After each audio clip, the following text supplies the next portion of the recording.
Great to have you here. El Rushbo behind the golden EIB microphone. On Tuesday afternoon, I interviewed the author and movie maker Dinesh D'Souza. He has a new book coming out called The Big Lie, exposing the Nazi roots of the American left.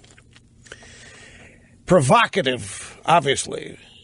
Exposing the Nazi roots of the American left. So I chatted with him for the upcoming issue of the Limbaugh letter, and what he said, he gave 3 examples of how his book is true, how the allegation here that the Nazis were able to take cues from the American left. And I wanted to share them with you as a prelude to getting into all the rest of the content on today's program. There are 3 bites here. They run just about a minute each. And we've edited this for time. You'll have to read the entire interview when it comes out, the next issue of the Limbaugh letter.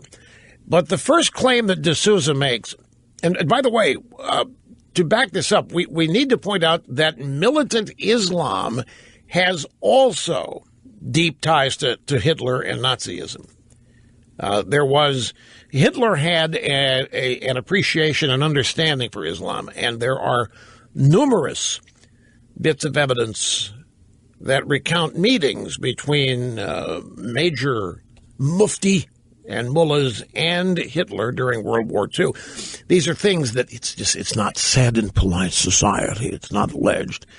And what D'Souza is doing, and then he's in the process of making a movie about this as well, that he hopes will be ready. Well, he said it's going to be ready next summer, into next September, as a prelude to the election.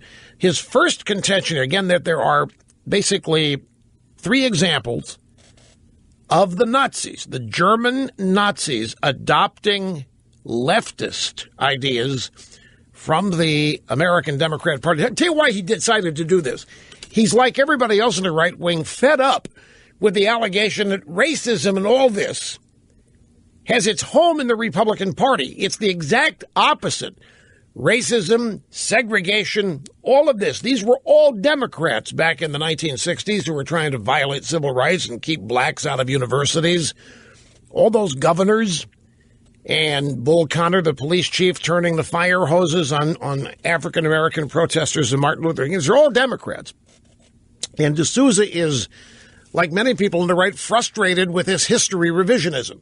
So he decided to write the book and do a movie about how it's even worse than that. And his first example here is how Hitler stole from the Jacksonian Democrats of the 19th century. Hitler remembered that in the 19th century, the Jacksonian Democrats, despite the existence of all these treaties with the American Indians, essentially decided to violate the treaties, throw the Indians off their land, drive them further west, so displace them, resettle that land, and if any of the Indians remained, either kill them or attempt to enslave them. And so Hitler goes, this is a fantastic idea. I don't need to go to India like the British.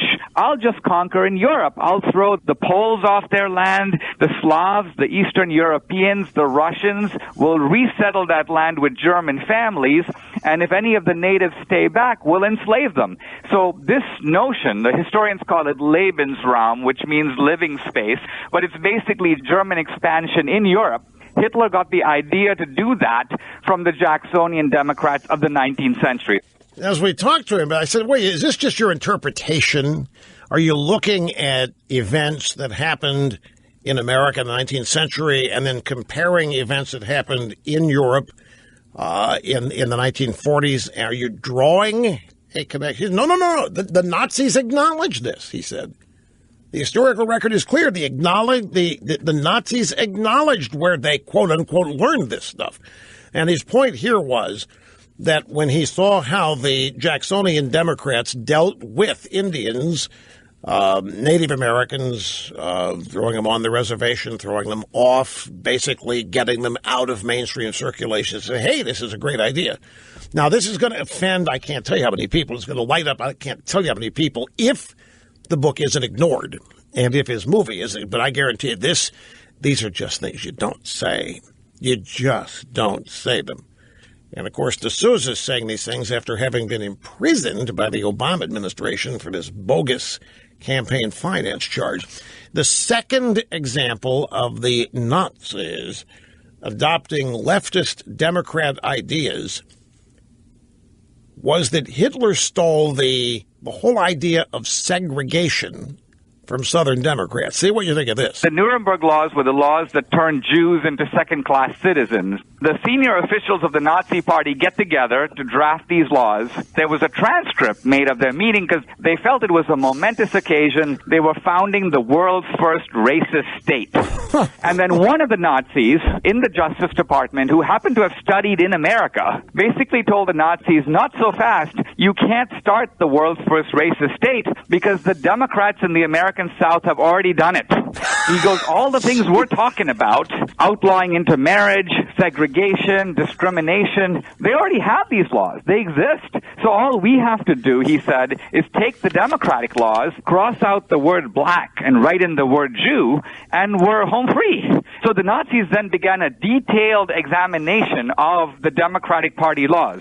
So here's a second example, is that Hitler and the Nazis studied the way Democrats segregated, discriminated against Native Americans, and then African Americans. And the third example, he cites eugenicists and Margaret Sanger. The Nazis in the 1930s based both their forced sterilization laws as well as their euthanasia laws on the models that had been created by Margaret Sanger. As Margaret Sanger said, more children from the fit and less from the unfit. And that's how she viewed birth control, and not as a matter of giving every woman a choice, but as a matter of convincing the successful and the fit to have more kids, and the unsuccessful, the sick, the imbeciles, and what she considered to be the disposable people, essentially to prevent them from breeding altogether. The other idea that a California eugenicist named Paul Papineau had proposed, he said, we have all these useless people who are already born. And so it's not enough to have sterilization. We have to have euthanasia. We have to kill these people off. And the first people that they killed were not the Jews. They were the sick, the disabled, the group that was called imbeciles. And then later, the Nazi euthanasia program was expanded into Hitler's final solution. So there you have it. That's the crux of the book, The Big Lie, from Dinesh D'Souza, The Big Lie, exposing the Nazi roots of the American left. Of course, everything he says here is accurate. Whether people want to acknowledge and agree with the connections made, that's going to be another thing.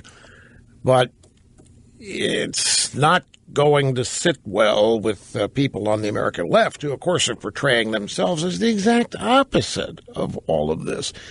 Margaret Sanger and Planned Parenthood are perhaps, they're two great examples of historical revisionism, and that is that the Democrat Party, the original racists, the original segregationists, somehow have rewritten history and have ended up seeing themselves portrayed as saviors and rescuers, and the Republican Party, which did not let the Democrats get away with segregation. The LBJ Civil Rights Act 64 would not have passed were it not for Republican votes. The major history revision. So is Margaret Sanger and Planned Parenthood.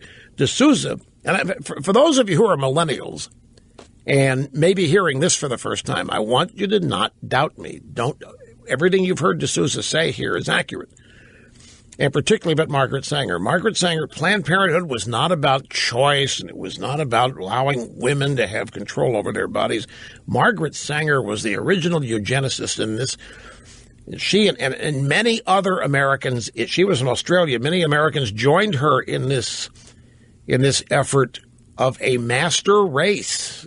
Margaret Sanger believed in getting rid of the sick, preventing them from breeding, as it's said here. History has revised the original intent and objectives of Margaret Sanger as well. so as to prevent the Democrat Party from being harmed by the actual truth of any of these assertions. So it's a brief timeout. We'll come back and get started on the phones, maybe. Don't go away, folks.